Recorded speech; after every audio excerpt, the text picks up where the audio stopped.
Hello everybody and welcome back for another video. Today we're going to be talking old world aqueducts, and we're going to start our journey in Kyoto, Japan. And you've got this particular, I believe it's a Buddhist temple, and it looks like a typical Buddhist temple, but on the temple grounds there is what I believe to be an old world aqueduct. Now, according to the narrative, this was constructed in 1888. So we're just going to look at some of the details of that. But just for some of the specifics for this aqueduct, I believe it's about a little over 300 feet long. But the key aspect to it is we're told it was built in the style of the ancient Roman raised aqueducts. So that is an intriguing element, because I'm wondering, like, how old is this aqueduct? I don't think it was built in 1888. And just here is, I believe this was a construction photo for the aqueduct near completion, and it's already, at least to me, it's looking pretty weathered, not new at all. But I think that's the case. I think this is not only older, but this could be much older. And when you look at some of the details for the construction of this and the project to create this whole canal system, there was this, I believe he was like a 20-something-year-old chief engineer was appointed to this Lake Biwa Canal project. But when you look at some of these obstacles they had to deal with, there were no brickyards at the time. There were no mules to haul the bricks. So you had people with baskets. And so they had to create these brickyards. And not only that, apparently there were virtually, before the construction of the canal, there were virtually no civil engineers in Japan. So there's not a big talent pool. And on top of that, you had an untrained workforce. This chief engineer, he conducted night classes to educate his workforce. I mean, it just keeps getting worse over here. And there is this museum that's associated with the canal that you can visit. And this is just another thing they had to work with: wooden shovels. I think they did have dynamite according to the narrative, but you've got wooden shovels. There were no brickyards, no mules, uneducated workforce, no civil engineers, but they built a Roman-styled aqueduct and this whole canal system, which included like 3 tunnels going through mountains, and just pretty far-fetched to me. So I think this is an example of an old world aqueduct, and there's a lot of, I think, potentially out of place red brick architecture in Japan, and you can see it with this former naval base turned tourist attraction, and it's referred to as a red brick park. And there's also some interesting red brick arched bridges that I think could be a lot older as well. And pretty much everything that is like of red brick origin is shoved into this period of time called the Meiji era, which was this 44-year period of Japan's history from 1868 to 1912. And there was a lot of things that happened during this restoration, including the establishment of a national system of public schools.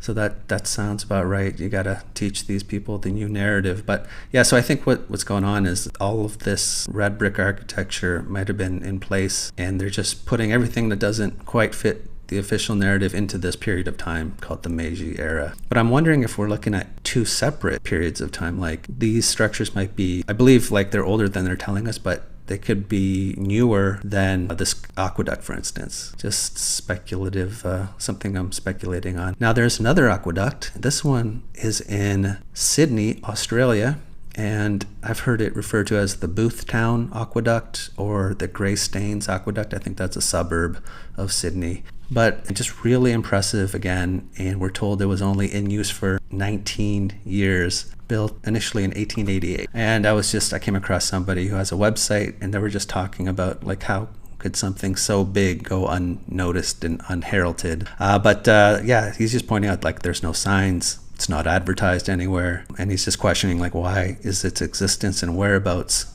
relatively unknown.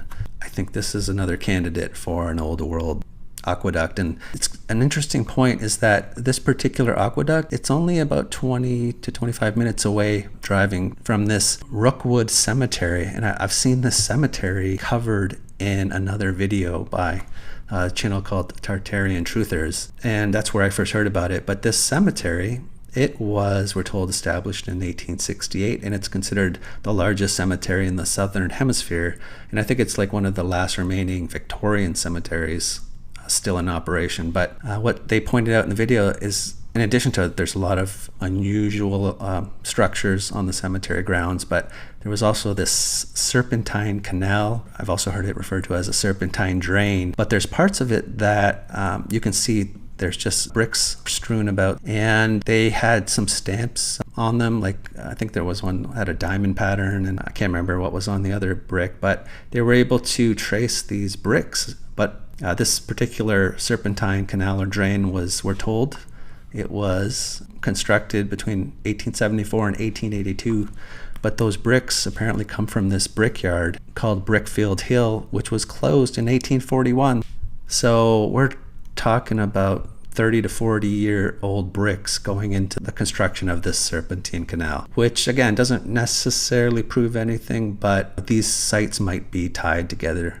They could have been, I think they're both old world sites. Just something interesting of note. Now, the last aqueduct I want to hit on today is in Mexico City, and I can't pronounce that, but during colonial times, we're told that this aqueduct was completed between 1711 and 1716. But prior to this one, there was two other aqueducts that were Aztec, and they were on the exact same site. So this is like the third incarnation, what you're seeing. But I've heard of different times for the construction of this aqueduct. There's a plaque that I guess it says it was constructed or finished in 1790. So I think both of these are wrong. I think it's a lot older. But what I wanted to point out is that another interesting aspect is you find out it was constructed using Roman architecture reflected in its 904 arches. So just, I'm wondering, does this go back? How far does this aqueduct go back? I think it might go back really far.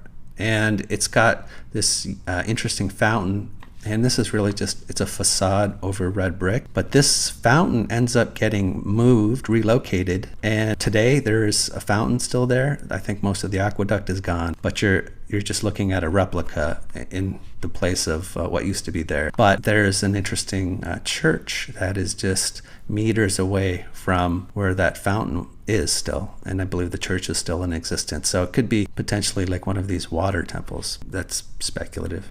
And Mexico City also had, I think they had like two other aqueducts, but this particular aqueduct and fountain, very impressive. But again, we're told it was restored during colonial times. But unfortunately, like many other architectural landmarks, this fountain was completely destroyed in 1899. And I'm thinking this one is a lot older as well. But of note, only meters away from where that fountain was, there's this British chapel that can be found. And here's an older photo and a newer one.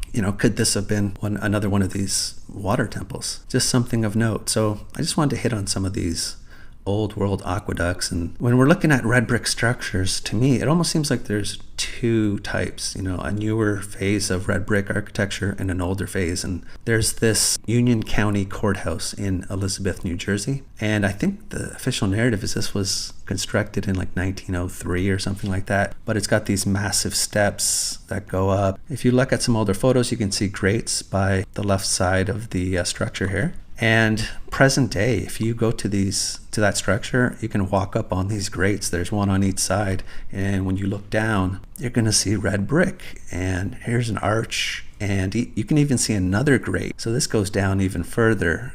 I mean, we're talking over 10 feet for sure. I know this is like a newer structure, but I'm thinking like some of these aqueducts are even older than this. That's just speculative. I just wanted to point this out. We could be looking at two separate eras of red brick construction, potentially. Now, lastly, I just wanted to give a big thanks to my patrons, and your help and assistance is greatly appreciated. I just wanted to say thanks, and I think that is it for today.